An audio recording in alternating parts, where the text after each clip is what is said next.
Today's Spotlight is brought to you in part by presenting sponsor, Busey Bank. Busey, your dream, our promise. Welcome back to Spotlight. I'm your host, Jane Winnett, and I'm joined now by Brett Johnson and Tyler Fetter of the Naperville Hurling Club. So welcome to the set. Thank you. Hey, we're excited to talk about this sport, and we're going to just start off with you, Brett.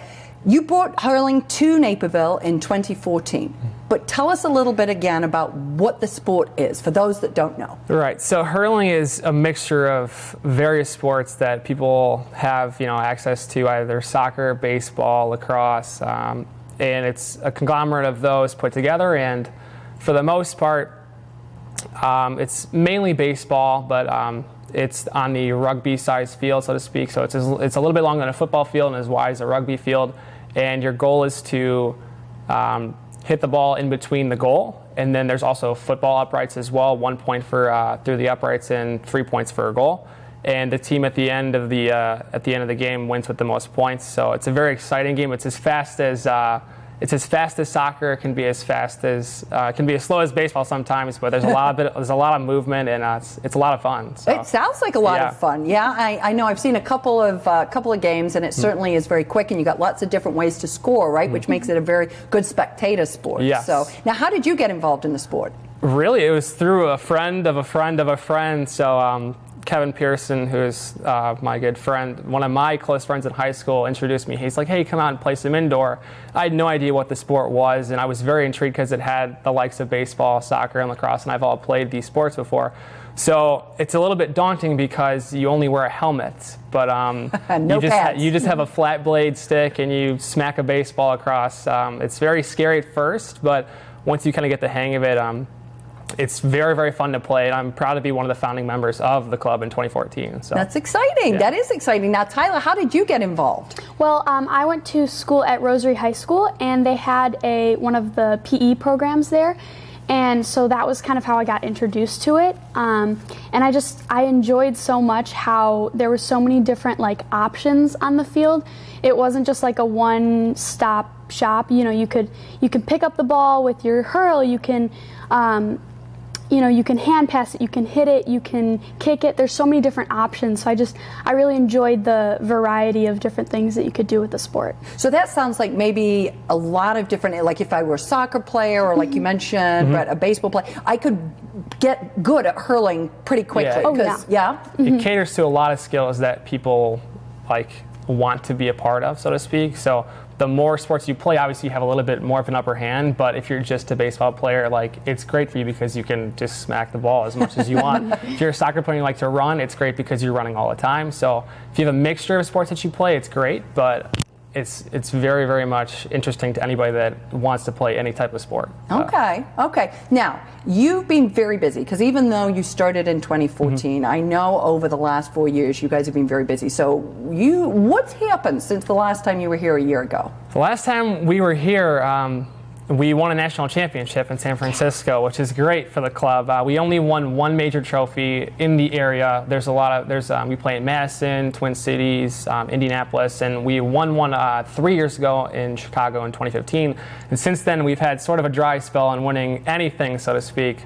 But it's fun to play, and I'm glad that our club won in 2017. We've recruited a lot of new people. It's very attractive here, so we're just glad to be, so to speak, on the map, but it's going to be fun to play with everybody as we continue to grow as a club. So. Well, that's exciting. I mean, a national championship, you say, oh, yes, what a national championship, but that's a big deal, right? That's a big deal. It's huge, especially with other teams from all over the country. It's not just the Midwest area that produces big clubs. There's teams in Baltimore, obviously out west in San Francisco as well. So to be the best in our so to speak, our region, in our class, it's been great to see the growth that we've had. So that's exciting. Yeah, that's absolutely. exciting. Now, Tyler, talk a little bit about some of the programs and the age groups and what you guys offer. So we have an adult program, which is 15 years old and up, and then we also have high school program and college program. And so our high school program, we're pushing a lot recently.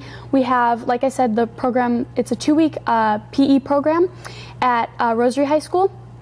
And we're also hoping to get a couple more high schools in on that program because it's a great recruitment opportunity, and for the kids who are really involved in physical education, it's just a great way to pull them to the sport. Sure. Well, and I would think too, I mean, we've all played a lot of different sports over time, but to find something that's completely new and certainly one that has so much cultural heritage, I think that's really makes it exciting to come on out and do that, right? Yeah. Right. Now, what kind of time commitment does that involve?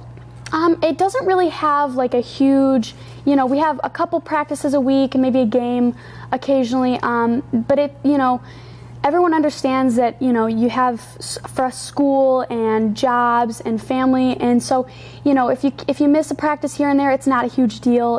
It's not the biggest commitment in the world, which is really it's really great for us as students. Yeah. So I think we pride ourselves on the flexibility. Okay. So if, like Tyra said, if we miss a practice every here and there, it's not the end of the world. It's not like you're paying a lot of money to a club that you're going to have to, forced to play with all the time. If you miss a tournament or a game here and there, we're not going to be on you about it. It's just we want to grow the club as much as we can and be as friendly about it as we can as well. So flexibility is key. Yeah, and I think that's nice because obviously you're all busy. I mean, you've got high school and college, so you're busy individuals anyway. Correct. So this should be the joy of the sport as well, right? Now, Brett, you've got a tournament coming up, right? Yes. So tell us a little bit of details about that. It's the biggest tournament that I think the Midwest has ever had for any type of Gaelic games. There's going to be 16 teams across Camogie, Gaelic football, and hurling as well. So we're really, really excited to get everybody into one area just for a lot of fun and games. We're very much excited to see how many teams will come back the next year we host it. Maybe we'll get more than 16, well, maybe we'll get less, but still it's a great opportunity to grow not only as a club hosting this, but to get our outreach to as many clubs as we can. So, yeah. Now, Tyler, tell us a little bit, if I wanted to get involved in hurling or camogie, right, how would I go about that? Well, we have a Facebook page where we post all of our, events and stuff.